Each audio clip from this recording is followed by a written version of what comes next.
क्या दो भाइयों की संयुक्त संपत्ति को एक भाई के द्वारा बेचा जा सकता है? तो मित्रों, मैं यहाँ बता दूं, एक भाई के द्वारा नहीं बेचा जा सकता है। हाँ, इसे बेचा जा सकता है यदि एक भाई उसका पावर ऑफ अटर्नी अपने दूसरे भाई को दे दे तब। लेकिन यदि वह पावर ऑफ अटर्नी एक भाई को दे दिया, जैसा कि आप जानते हैं कि भाई को पावर ऑफ अटर्नी यदि दिया गया तो पैसे की बात वहाँ नहीं आती है।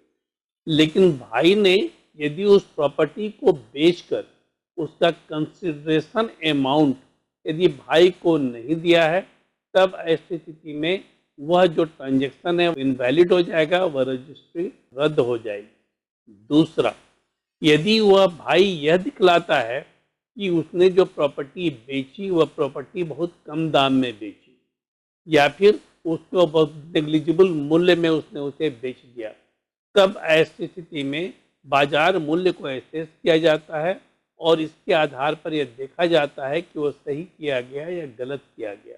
यदि गलत पाया जाता है तो ऐसी स्थिति में भी वह रद्द हो जाता है। तीसरा, यदि एक भाई ने अपने बच्चों के नाम से प्रॉपर्टी लिख दी है कम पैसे में या जो बाजार मूल्य है उससे कम में, और उस बच्चों का कोई सोर्स ऑफ इनकम नहीं है, तब ऐसी स्थिति में भी यह माना जाता है कि वह वैलिड डॉक्यूमेंट नहीं है और वह कॉन्वेंस वैलिड नहीं, उसको रद्द कर दिया जाता है।